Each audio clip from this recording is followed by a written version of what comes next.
राधे राधे सभी को। कार्तिक महात्म कथा 17वां अध्याय। भक्ति से भरे भाव में हरि मेरे मन उपजाओ।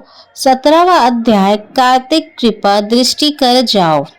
उस समय शिवजी के गण प्रबल थे और उन्होंने जलंधर के शुंभ निशुंभ और महिषासुर कलोनी आदि को पराजित कर दिया। यह देखकर सागर पुत्र जलंधर एक विशाल रथ पर सवार होकर, जिस पर लंबी पातक लगी हुई थी, युद्ध भूमि में आया।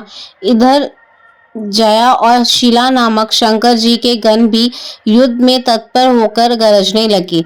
इस प्रकार दोनों सेनाओं की हाथी घोड़े शंख भीर और दोनों और सिंगनंद से धरती स्रस्त हो गई।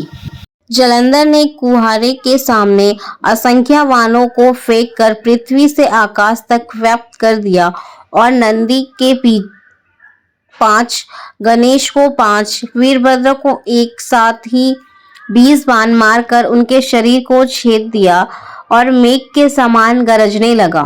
यह देखकर कार्तिकेय ने दैत्य जलंधर को अपनी शक्ति उठाकर मारी और घोर गरजने किया, जिसके आघात से वह मूर्छित होकर पृथ्वी पर गिर पड़ा।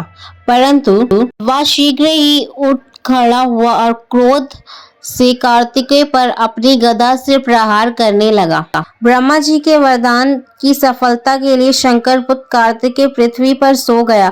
गणेश जी भी गदा के प्रहार से व्याकुल होकर धरती पर गिर पड़े। नंदी व्याकुल होकर गदा के प्रहार से पृथ्वी पर गिर गया। फिर दैत्य ने हाथ में परित ले शीघ्र ही वीरभद्र को पृथ्वी पर गिरा दिया।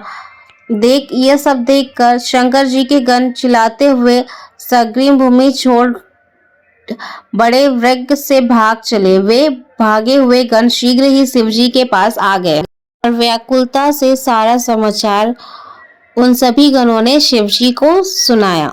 इसी के पश्चात कार्तिक मास अध्याय 17वां तत्पन्न पूर्ण हुआ। ओम भगवते वासुदेवाय नमः।